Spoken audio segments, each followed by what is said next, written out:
विद्यार्थी मित्रांनो, आज आपण वर्ब फॉर्म्स आणि त्याचे टाईप्स काय आहेत हे पाहूयात.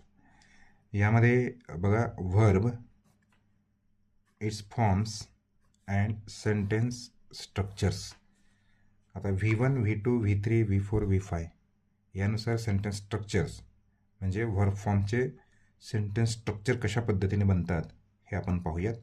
पहिल्यांदा आपण व्ही म्हणजे काय, व्ही म्हणजे वर्ब, वर्ब म्हणजे वर्ब वन. या ठिकाणी वन म्हणजे पहिले रूप, म्हणजे क्रियापदाचे पहिले रूप.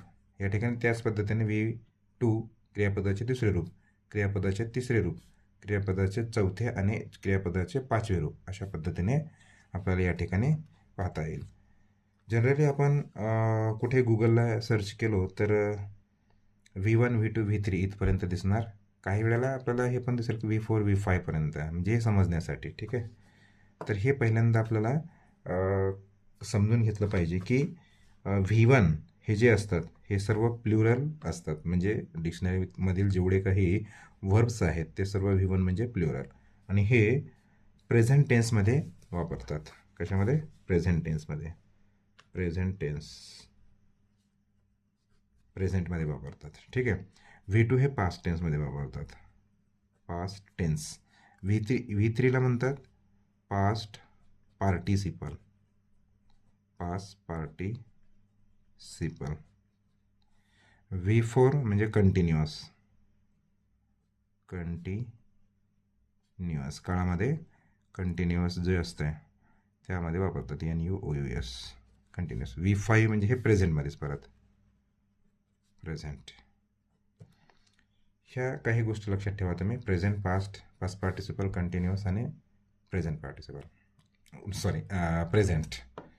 तर आपण पहिल्यांदा मी या ठिकाणी काही वर्ब्स लिहितोय. गो, वेंट, गॉन, गोइंग, गोज. ठीक आहे. त्यानंतर राईट. काही वर्ब्स लिहून आपण सेंटेन्स स्ट्रक्चर पाहूयात. रोट, रिटन, रायटिंग. आता तुम्ही सहज याच पद्धतीने इतर वर्ब्स लिहून बनवू शकता, V1 ते V5 पर्यंत.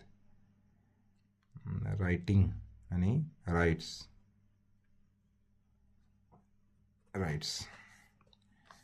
त्यानंतर आणखी एक दोन घेऊया. अच्छा, ठीक आहे. बी फॉर्म. बीमध्ये हे बेस फॉर्म बी आहे, परंतु ह्यामध्ये एम आणि या ठिकाणी आर लिहू आपण, आणि इथे इज लिहू. आता बीचं पास्ट टेन्स वॉज आणि वर. ठीक आहे. क्रियापदाला यस किंवा ES लागणारे शब्द शेवटी, वर्ब्स शेवटी इथे येतात. इथे यस आहे, परंतु पास्ट टेन्स असल्यामुळे आपण वॉज इथे लिहिलं आहे. ठीक आहे. त्यानंतर बीचं तिसरे रूप बिन, आणि चौथे रूप फक्त ING लावायचं आहे, बीइंग. त्याच पद्धतीने ते हॅव एक घेऊ आपण. हॅव, हॅड, परत हॅड, हॅविंग आणि हॅज. डूचं एक घेऊ. डू, इथे डज येणार शेवटी, डज. इथे येईल डिड, इथे डन असं येणार. तर पहा, हे अशा पद्धतीने तुम्ही बनवू शकता. एक वर्ब लिहिल्याच्यानंतर V5 पर्यंत तुम्ही बनवू शकता. या ठिकाणी एक गोष्ट लक्षात ठेवायचं आहे. वर्ब गो, वेंट आणि गॉन हे तिन्ही जे काही रूप आहेत, V1, V2, V3, डिफरन्स आहे. आता हे मेन वर्ब आहे. आपण सुरुवातीच्या व्हिडिओमध्ये पाहिलं होता की वर्बचे प्रकार, त्यामध्ये हेल्पिंग वर्ब्स आणि मेन वर्ब. मेन वर्बमध्ये 3 कॅटेगरीजमध्ये पाहिलेलं होतं. तर हे मेन वर्ब म्हणजेच गो, वेंट, गॉन. ठीक आहे. परत हे मेन वर्ब राईट, रोट रिटन.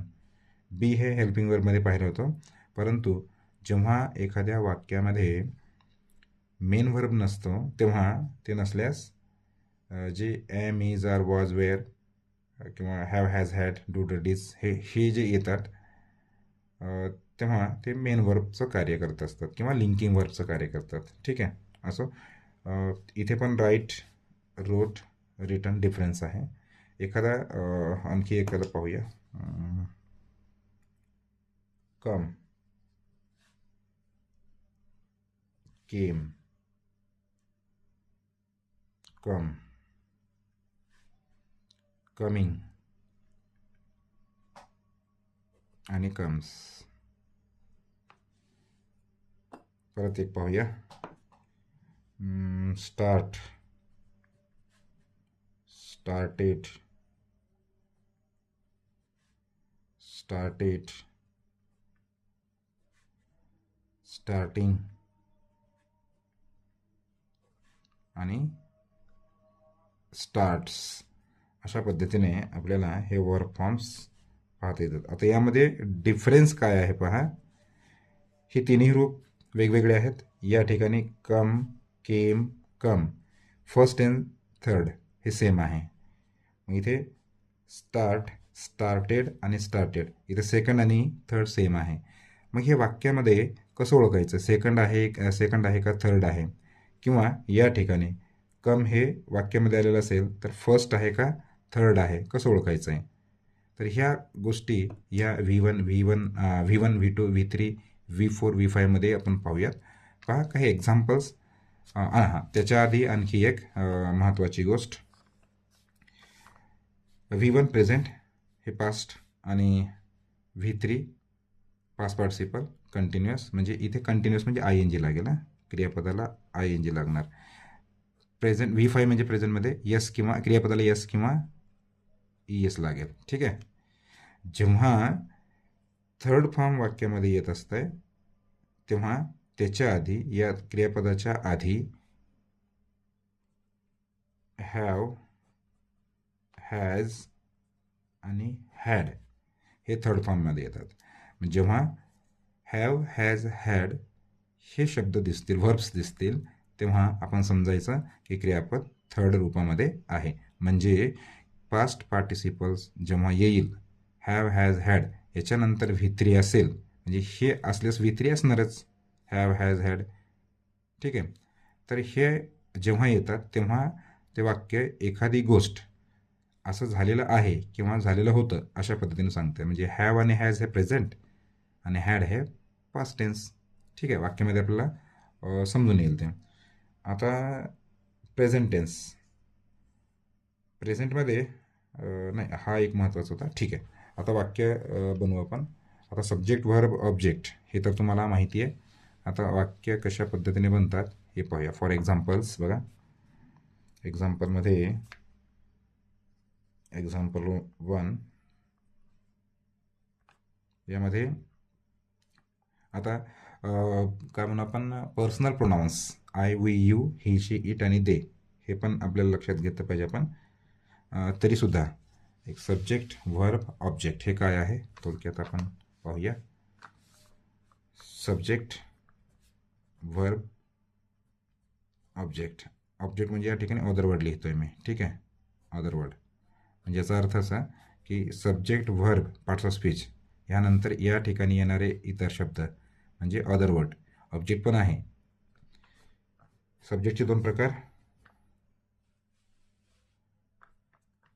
डुअर आणि दुसरं आहे नॉन डुअर. ठीक आहे.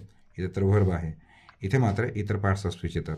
आणि ऑब्जेक्ट जर असेल तर इथे नाऊन किंवा प्रोनाऊन असणार.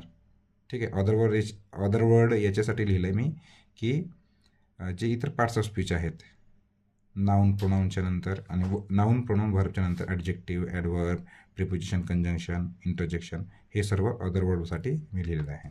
ठीक आहे. त्यानंतर आणखी एक गोष्ट, पर्सनल प्रोनाऊन्स लक्षात ठेवा. I, we, you, he, she, it आणि दे. आय हे सिंग्युलर, वी हे प्लुरल, यू सिंग्युलर पण आणि प्लुरल पण.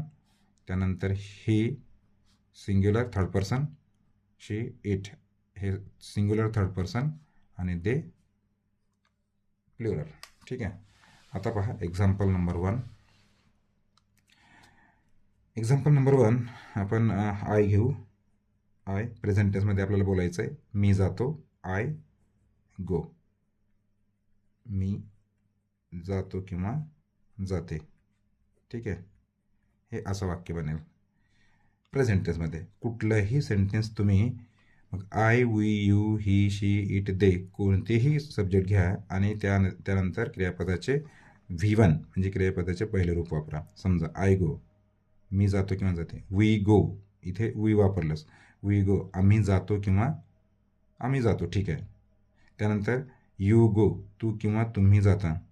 त्यानंतर ही, आता ही, शी, इट. हां, आता तुम्हाला ही पण लक्षात ठेवा आणखी की ह्या V5मध्ये इथे ही, शी आणि इट हे जर असेल तर क्रियापदाला येस किंवा ES लागतं आहे.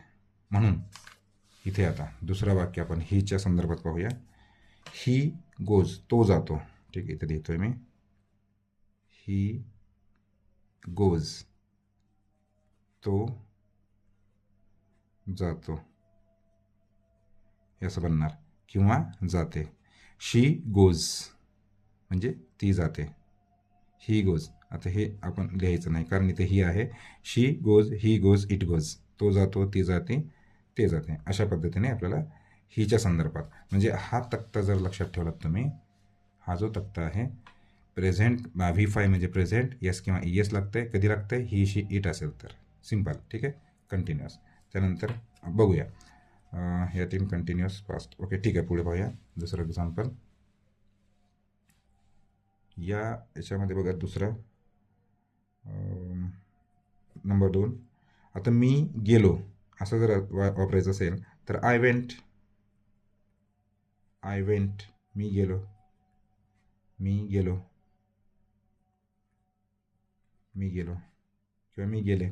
आय वेंट अशा पद्धतीने. We went, he went, she went, it went, they went. सर्वांसोबत आता वेंट कारण सेकंड फॉर्म आहे. ठीक आहे. त्यानंतर तिसरं उदाहरण कोणतं असेल? पास्ट पार्टिसिपल म्हणजे मी गेलेलो होतो, मी गेलेले आहे, मी गेलेलो आहे अशा पद्धतीने. ठीक आहे. आय, आता इथे काय येणार? हॅव, हॅज, हॅड यापैकी. हॅव, हॅज, हॅड पैकी. आय हॅव, आय सोबत have, he has, she has, it has हे असं लक्षात ठेवा. हॅड सर्वांसोबत येतं आहे. I have, we have, they have असं येणार. आय हॅव गॉन, आता काय असेल इथे? गॉन. गॉन. मी गेलेलो आहे. मी गेलेलो आहे म्हणजे मी एखादी क्रिया झालेली आहे. ठीक आहे. किंवा we have gone, they have gone. आणि जर तो गेलेला आहे असं जर म्हणायचं झालं तर he has gone, she has gone, it has gone असं येणार. ठीक आहे. आता नंबर 4 कोणता आहे? Number 4 V4. Yes, V4. I am going असं वाक्य बनेल. असं का बनलं आहे बघा. आय एम गोईंग, इथं गोईंग आपलं चौथे रूप म्हणजे ING येणार. पण त्याआधी ॲम लागलं आहे. आणखी या ठिकाणी हे लक्षात ठेवावं लागलं तुम्हाला. आता कंटिन्युअस जर असेल तर यामध्ये ॲम, इज, आर हे प्रेझेंट टेन्समध्ये सुरुवातीला पाहिलं आहे आपण बघा पहिल्या व्हिडिओमध्ये. त्यानंतर वॉज आणि वेअर म्हणजे वर असा उच्चार हा येणार. आता I am going, we are going, he is going, she is going, it is going, they are going अशा पद्धतीने हे वाक्य बनणार. नाही, मी जात आहे. ओके, मी जात आहे. नंबर 5 चौथा एस किंवा ES लागलेला. आता जसं लिहिलं इथे आपण आय गो तर होणार नाही. मग ही घ्यावं लागतील आता. ही, शी, इट पैकी. ही गोज, शी गोज, अशा पद्धतीने आपल्याला ही गोज, तो जातो, तो जातो, ही गोज, तो जातो, शी गोज, ती जाते, इट गोज, ती जाते. मग हे सेंटेन्स स्ट्रक्चर अशा पद्धतीने बनतात. तुम्हाला एक व्हर्ब जर तुम्ही घेतलात आणि ही जर लक्षात ठेवलात, प्रेझेंट, पास्ट, पास्ट पार्टिसिपल काय आहे, कंटिन्युअस काय आहे आणि प्रेझेंट कंटिन्युअस, याच्यामध्ये थर्ड फॉर्म आहे हे कसं ओळखायचं, तर हॅव, हॅज, हॅड, त्यानंतर कंटिन्युअसमध्ये ॲम, मीज, आर, वॉज, वर, आणि V5 मध्ये ही, शी, इट, क्रियापदात येस किंवा ES लागतं आहे. हे थोडं स्ट्रक्चर लक्षात घ्या. त्यानंतर सब्जेक्ट वर्ब काय आहे, डुअर, नॉन डुअर, हे पुढे येऊन जाईल आणखी. अदर वर्ड, सब्जेक्ट वर्ब ऑब्जेक्टमध्ये अदर वर्ड लिहिलं आहे, आणि personal pronouns I, we, you, he, she, it आणि दे, हे लक्षात ठेवा. बाकी पुढील भाग आपण पाहूया नंतर. ठीक आहे, धन्यवाद.